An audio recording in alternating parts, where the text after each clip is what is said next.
আসসালামু আলাইকুম ওয়া রাহমাতুল্লাহ। প্রিয় রংপুরবাসী, আপনারা কেমন আছেন? আলহামদুলিল্লাহ রাব্বিল আলামিন, ওয়াসসালাতু ওয়াসসালামু আলা রাসূলিল কারীম ওয়া আলা আলিহি ওয়া সাহবিহি ওয়া আহলি বাইতি আজমাইন। 11 দলীয় ঐক্যের আহ্বানে চলমান আন্দোলনের অংশ হিসাবে রংপুর বিভাগীয় সমাবেশে আজকের সভাপতি বাংলাদেশ ন্যাশনাল সিটিজেন পার্টির এনসিপির সম্মানিত আহ্বায়ক, জাতীয় সংসদের দলীয় চিফ হুইপ জনাব নাহিদ ইসলাম, মঞ্চে বসা বর্ষিয়ান রাজনীতিবিদ, সাবেক মন্ত্রী, বাংলাদেশের ইতিহাসের রাজনীতির ইতিহাসের এক জীবন্ত সাক্ষী, এনডিপির সম্মানিত চেয়ারম্যান জনাব ডক্টর কর্নেল ওলি আহমদ বীর বিক্রম সহ 11 দলের সম্মানিত শীর্ষ কেন্দ্রীয় নেতৃবৃন্দ, আঞ্চলিক স্থানীয় নেতৃবৃন্দ, শহীদ পরিবারের সদস্যবৃন্দ, জুলাই আন্দোলনের যোদ্ধাবৃন্দ এবং আমার প্রিয় রংপুরবাসী, আপনাদের সকলকে আরেকবার শুভেচ্ছা জানিয়ে আমি আমার বক্তব্য শুরু করছি। একদিকে বাড়ি বর্ষণ, আরেকদিকে আজকের এই সমাবেশকে সফল করে তোলার আপনাদের সংগ্রামী প্রয়াস। আমি সশ্রদ্ধ চিত্তে আপনাদেরকে অভিনন্দন জানাই। আপনারা বৃষ্টির কারণে বাড়ি ছেড়ে চলে যাননি, আর আপনাদের তরুণ নেতৃবৃন্দ তারা আপনাদের সাথে মাঠে গিয়ে বসেছে।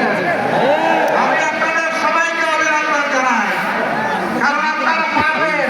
আপনাদের আপনাদের ইতিহাস নাই, আপনাদের ইতিহাস পাড়ার ইতিহাস। জুলাই অভ্যুত্থানের অন্যতম মহানায়ক দৃষ্টি কিসে উনি দৃষ্টি কিসে বার্তা দেয়নি। ভোট পেতে দাঁড়িয়ে বলেছিল বুকের ভিতরে তুমুল ঝড়, ভোট পেতেছি গুলি। সেই রংপুরের মানুষ আপনারা। খেলেন না রে ভাই। আমার সম্মানিত সহকর্মী রাজনৈতিক নেতৃবৃন্দ গুরুত্বপূর্ণ সব বিষয়ে কথা বলেছে। আমি আরেকবার কিছু অঙ্গীকার ব্যক্ত করে আমার কথা শেষ করব। নাম্বার 1, যে বৈষম্য দূর করে বাংলাদেশের পচা রাজনীতিকে বিদায় জানিয়ে নতুন বাংলাদেশ করার জন্য আমাদের সন্তানেরা লড়াই করেছিল। সেই নতুন বাংলাদেশ গড়ার জন্যই সংস্কারের উদ্দেশ্যে গণভোট হয়েছে। বাংলাদেশের একটা জায়গায় শুধু দাঁড়িয়ে বর্তমান প্রধানমন্ত্রী বলেছিলেন ভোট দিবেন দুটো, একটি আমার দলকে আর একটি গণভোটে হাত। তিনি প্রথমটা রক্ষা করেছেন, দ্বিতীয়টা তিনি রক্ষা করেন নাই। আজকে আপনাদেরকে কথা দিচ্ছি, আমাদেরকে বিভিন্নভাবে এই গণভোট বাস্তবায়নের দাবি থেকে সরিয়ে নেওয়ার জন্য অনেক কথা বলা হচ্ছে। পরিষ্কার কথা, আমরা জাতির সাথে বেইমানি করতে পারব না। জাতিকে আমরা কথা দিয়েছি, লড়াই আমরা করে দেব, গণভোট বাস্তবায়নে বাধ্য করবো ইনশাআল্লাহ। এর থেকে এক চুল পরিমাণ আমরা সব এই অবস্থায় রক্তে বেজা রংপুরে আরেকবার এই অঙ্গীকার ব্যক্ত করে গেলাম। আমাদের দ্বিতীয় কথা, তিস্তাই অঞ্চলের মানুষের আমরা নির্বাচিত হয়ে সরকার গঠনের সুযোগ পেলে তিস্তার বালুচরে কোদাল মেরে প্রথমেই বাংলাদেশের উন্নয়নের যাত্রা শুরু করব। দুঃখের বিষয়, তিস্তা নিয়ে বর্তমান সরকারি দল অনেক ভালো ভালো কথা বলছে, আর নির্বাচনের আগে জাগো বাহে তিস্তা বাঁচাও এই আন্দোলন করেছে, কিন্তু তিস্তা নিয়ে এই বাজেটে 10 টাকারও কোনো অ্যালোকেশন নেই। আমরা আর কথা ফুলঝুরি শুনতে চাই না, দেখতে চাই না। আমরা বাস্তব পদক্ষেপ দেখতে চাই। এই সরকার যদি ব্যর্থ হয়, আগামীতে ইনশাআল্লাহ আপনাদের সহযোগিতা, দোয়া, ভালোবাসা, সমর্থন, ভোটে নির্বাচিত হয়ে গেল সরকার গঠন করে সেই দাবি বাস্তবায়ন করবে ইনশাআল্লাহ। বিস্তীর্ণ এলাকা জুড়ে সীমান্তে সুরসুরি দিচ্ছে প্রতিবেশী ভারত। সরকার মুখে পুরো পেটে বসে আছে। আমরা প্রতিবাদ করছি, জনগণ প্রতিবাদ করছে। শুধু প্রতিবাদ করছে না, প্রতিরোধ করার জন্য বিজিবির সৈনিকদের সাথে সমান তালে জনগণ লড়াই করে যাচ্ছে। আমরা এই সংগ্রামী বীরদেরকে অভিনন্দন জানাই। সরকারের মুখ থেকে এই ব্যাপারে এখন পর্যন্ত একটা শব্দ আসে তার হয়ে তাকে খুশি করার জন্য কোন দেশের শাসক আপনারা? বাংলাদেশের জনগণের নারীর পালস বোঝার চেষ্টা করুন। জনগণের অভিপ্রায় এখনকার বিরুদ্ধে বেইমানি করে অবস্থান নেবেন না। নেলে কি হয়? সম্প্রতি ইতিহাস থেকে সবারই স্বভাব গ্রহণ করা উচিত। অতএব সাফ কথা, তিস্তার ব্যাপারে কোনো থানাই মারাই বুঝি না। তিস্তা প্রজেক্ট বাস্তবায়ন করতে হবে। বলেছিলাম আমরা নির্বাচিত হলে, আল্লাহ তাআলা সুযোগ দিলে আমরা রংপুর বিভাগকে বানাবো কৃষির রাজধানী। সেই রাজধানীর কথা বর্তমান সরকার ও সংসদে বলছে, কিন্তু রাজধানীকে ভিক্ষা দিলে রাজধানী বনবে না। রাজধানীকে নিয়ে মহাপরিকল্পনা করতে হবে। এসে শুনতে পেলাম দুঃখের বিষয়, কৃষক কষ্ট করে ঘাম জড়িয়ে ফসল ফলায়, এই অঞ্চলে বিপুল পরিমাণ আলু উৎপাদন হয়। হিমাগারে রাখতে গেলে বস্তা প্রতি 600 টাকা তাদেরকে দিতে হচ্ছে। এটা জরুরি, এটা বন্ধ করতে হবে। দামে সেখানে রাখার ব্যবস্থা করতে হবে। শুধু এটি নয়, আরো যত জিনিস এখানে উৎপাদন হয় তার ন্যায্য মূল্য প্রাপ্তি কৃষককে নিশ্চিত করতে হবে। সম্মানিত ভাইয়েরা, বাজারে দ্রব্যমূল্যে জনগণ অস্থির। সরকারের হৃদয় ক্লাব ঢুকে না, কারণ জনগণ তো চাঁদাবাজি করে না।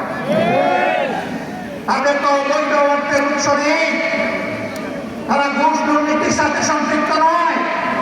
তাদের এই দুঃখ ওই লোকেরা কেমনে বুঝবে যারা চাঁদাবাজিতে লিপ্ত, যারা ঘুষ দুর্নীতিতে ব্যস্ত, তারা এটা বুঝবে না। আমাদের স্পষ্ট অঙ্গীকার, ইনশাআল্লাহ সব দুর্নীতিবাজরা এক হয়ে ইঞ্জিনিয়ারিং করে আমাদেরকে হারিয়ে দিয়েছে কয়বার। তবু তুমি দান খাও বারবার, করা পড়বা একবার। আগামীতে এই সুযোগ আর দিবে না জনগণ। তখন ন্যায় ইনসাফের ভিত্তির উপরে 11 দল একটি সরকার গঠন করবে ইনশাআল্লাহ।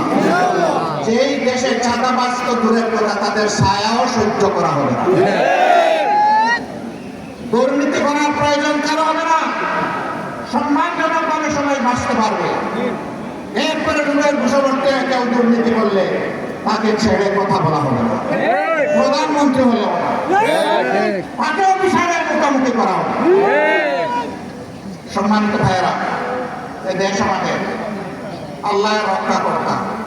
আমরা যতদিন বেঁচে থাকবো, দেশের 1 ইঞ্চি জমি তো দূরের কথা, একটা বালুর পরেও কাউকে কর্তৃত্ব করতে দেবো। যারা উঠতে ধমকি দিচ্ছে তাদেরকে বলি, আপনারা এইভাবে বাংলাদেশকে বিবেচনা করবেন না। ডক্টর কর্নেল অলি আহমদ বীর বিক্রম বলেছেন, আমাদের সৈন্য 2 লাখ 2.5 লাখ নয়, আমাদের 1 কোটির বেশি।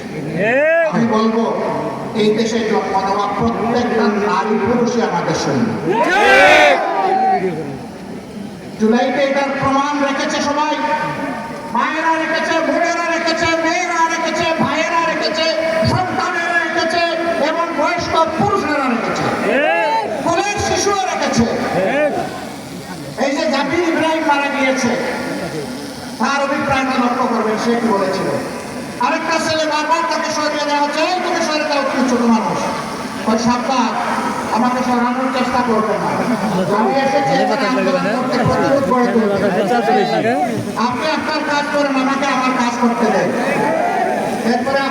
করেছেন সবাইকে ঝাড়ি মেরে ফেলে দিয়ে গিয়ে সে পুলিশের পেটের মধ্যে ঘুষে বসাচ্ছে।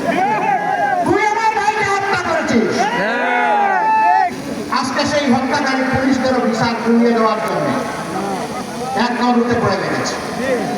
আমরা পুলিশের সকল সদস্যকে বলছি না যে তারা অপরাধ, কিন্তু যারা অপরাধ করেছে, যারা অবৈধ মানুষ ভোট করেছে, তাদেরকে বিচার আপনারা চান না? পুলিশ হোক আর সাধারণ মানুষ হোক, তাদের বিচার অবশ্যই হতে হবে। শুধু জুলাই নয়, 2006 সালের 28 অক্টোবর থেকে শুরু করে এরা যে পুনের রাজনীতির সূত্রপাত করেছিল, পিলখানা হত্যাকাণ্ড, সাপ্লাই হেফাজতের লোকদেরকে হত্যা, তারপরে সারা দেশে 15.5 বছর বিরোধপুরের রাজনীতি, আয়নাগরের রাজনীতি, জুলাইয়ে এসে মহা হত্যাযজ্ঞ, গণহত্যা যারা চালিয়েছে, একেবারে সেই বিপ্লবের প্রতি শরীফ ওসমান হাদির হত্যাকাণ্ড পর্যন্ত সকল বিচার করতে হবে। যদি এই সরকারের সেই বিচার করার সাহস না থাকে, বলবো নিজেদের ব্যর্থতার দায় স্বীকার করে বিদায় নেন।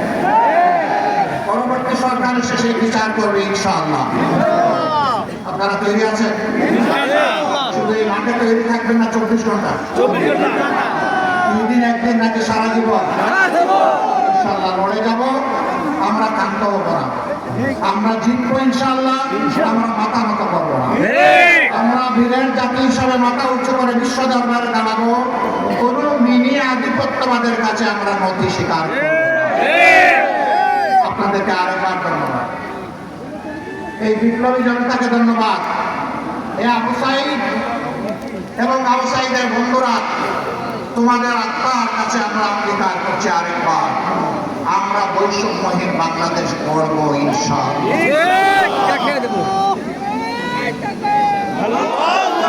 পুনরায় বাস্তবায়নের মাধ্যমে ফ্যাসিবাদের কবর দেওয়া হবে ইনশাআল্লাহ। সেই শপথ নিয়ে আজকে এখান থেকে বিদায় নিলাম। আল্লাহ রাব্বুল আলামিন এই শপথ বাস্তবায়নের তৌফিক আমাদেরকে দান করুন। যুবকরা জেগে উঠো, আমরা তোমাদের সাথে আছি। আজকে ডক্টর কর্নেল অলি আহমদ বিক্রমকে জিজ্ঞেস করেছিলাম, মুক্তিযুদ্ধে দেশকে মুক্ত করার জন্য লড়াই করেছিলেন, আরেকবার প্রয়োজন হয়ে পড়ছে আপনি কি করবেন? তিনি বলেছেন আমি সমান তালে লড়াই করবো।